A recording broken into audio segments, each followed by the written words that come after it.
Specially आज हम लोग जो चैप्टर लर्न करेंगे वो चैप्टर क्या है, कैश फ्लो स्टेटमेंट। एग्जाम के प्रोस्पेक्टिव से समझ जाओ, एक क्वेश्चन आना ही है, हर साल आता है। तो भाई क्वेश्चन कौन सा आता है, तो ज्यादातर देखो अभी जैक का पैटर्न चेंज किया, 5 मार्क्स का क्वेश्चन है। तो 5 मार्क्स के क्वेश्चन के लिए ये वाला सबसे इंपॉर्टेंट हो जाता है, calculation of cash flow from operating activities. अब ये भाई ऑपरेटिंग है क्या, या पूरा कैश फ्लो क्या है। बेसिकली कैश फ्लो में हम लोग क्या करते हैं ना, बिजनेस में कोई भी फाइनेंशियल कंसर्न है या फाइनेंशियल कंपनी है, उसका कैश पोजीशन क्या है, कैश का क्या पोजीशन है, कितना पैसा आ रहा है, कितना पैसा जा रहा है, यानी that means what is the inflow and outflow of cash. Cash का इनफ्लो मतलब पैसा कहाँ से आ रहा है और पैसा जा किधर गया है। जैसे आ कहाँ रहा है, जैसे मान लो हम सामान बेचेंगे तो पैसा आएगा, बिल्डिंग बेचेंगे पैसा आएगा, कोई भी एसेट बेचेंगे पैसा आएगा। तो पैसा भाई जाएगा कहाँ, कब बाहर, कब निकलेगा पैसा। हाँ, तुम किसी को क्रेडिटर को पेमेंट करेगा, मान लो तुम लोन का पेमेंट किया। तो बस ये चैप्टर बेसिकली इसी पे वर्क करता है कि what is the cash position on cash basis of financial company और concern, what is the inflow और आउटफ्लो ऑफ कैश। यानी कैश का सही है कि इनफ्लो क्या हो रहा है, क्या आउटफ्लो क्या हो रहा है, इसको जानने के लिए बनाते हैं। ये थ्योरी एकदम बेसिक है, ठीक है, बहुत ज्यादा भी हम एक्सप्लेन नहीं करें। अभी अब मेन आते हैं रूल में।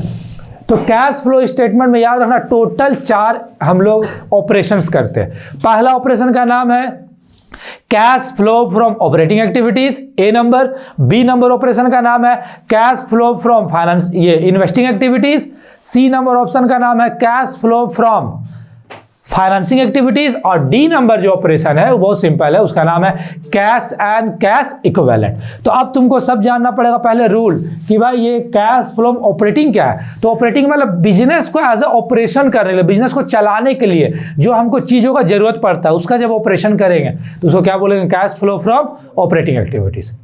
तो तुम लोग दिमाग में इसको ऐसे भी रखो, ऑपरेटिंग बोले तो करंट एसेट्स, करंट लायबिलिटी। तुम लोग जान रहा है करंट एसेट क्या है, स्टॉक डेटर। करंट लायबिलिटी क्या है, क्रेडिटर बिल्स पेबल। तो उस सब कुछ चीज को हम मैनेज करेंगे, उससे पैसा आया गया क्या देखे, इन सब चीजों को करने के लिए हम लोग क्या करते हैं, cash flow from operating activity. तो आज इसी का एक क्वेश्चन हम लोग सॉल्व करने वाले हैं। लेकिन पहले इसका रूल, अब देखो इसका रूल तुम लोग अभी नोट्स में शेयर किया है, तो थोड़ा ध्यान समझना, ठीक है। कैश फ्लो ऑपरेटिंग एक्टिविटी जब हम लोग बनाना स्टार्ट करेंगे तो उससे पहले हम लोग को कुछ एडजस्टमेंट करना पड़ेगा। क्या एडजस्टमेंट करेगा भाई, सबसे पहले क्वेश्चन में ढूंढना नेट प्रॉफिट। नेट प्रॉफिट देखना क्वेश्चन में दिया रहेगा, ठीक है। तो क्वेश्चन में जहां भी नेट प्रॉफिट दिया रहेगा हम लोग क्या करना है, कुछ आइटम्स प्रॉफिट में ऐड होता है और कुछ आइटम प्रॉफिट में लेस होता है। अब तुम लोग कैसे जानो कौन सा ऐड होता है कौन सा लेस होता है। तो ऐसे तो हम इसका कॉन्सेप्ट बता दे रहे, क्या कॉन्सेप्ट है। मेनली जो आइटम कैश से रिलेटेड नहीं है, जो भी एक्सपेंस कैश में नहीं हो रहा, मतलब एक्सपेंस तेरा हो रहा है लेकिन वो कैश में नहीं हो रहा है। जैसे मान लो हम बोलेंगे कि चलो रेंट पेड किए, लेकिन वो मेरा बिजनेस का, मेरा कैश से रिलेटेड नहीं है, तो इस टाइप का कुछ एक्सपेंसेस होगा, मेरा नॉन कैश एक्सपेंस जिसको बोलते हैं वो ऐड होगा। जैसे मान लो तुम बिल्डिंग खरीद के रखा है या तुम मशीन खरीद के रखा है, तो उस पर डेप्रिसिएशन तो होगा ना। तो डेप्रिसिएशन तो तुम कैश में तो खर्च नहीं कर रहा है, वो तो तुम जान रहे थे एसेट्स का वैल्यू कम हो रहा है, उसके लिए तुम पैसा कट कर रहा है थोड़ा थोड़ा हर साल, तो कहीं तुम पेड तो नहीं किया। तो इस टाइप का एक्सपेंस को हम लोग क्या करेंगे, ऐड करेंगे, इसको बोलते हैं नॉन कैश एक्सपेंस। तो अब तुम लोग जाने हैं कैसे, तो हम लिस्ट तुम लोग को दे दिया है, टोटल 8 या 9 वहां पर नेम है टोटल, उतना याद कर लो, पूरा चैप्टर हो जाएगा। ध्यान रखना ये पूरा चैप्टर का रूल है, नॉट ओनली एक क्वेश्चन का। तो क्या क्या ऐड होगा यहाँ देखो, क्लियर कट एकदम नाम हम तुम लोग को दिए रूल में। जैसे पहला, कोई भी एसेट्स पर डेप्रिसिएशन चार्ज होगा तो समझ जाना उसको ऐड करेंगे। दूसरा, कोई भी एसेट्स को अगर हम बेचेंगे और उससे क्या होगा, लॉस होगा, बेचने से क्या होना चाहिए, लॉस होना चाहिए।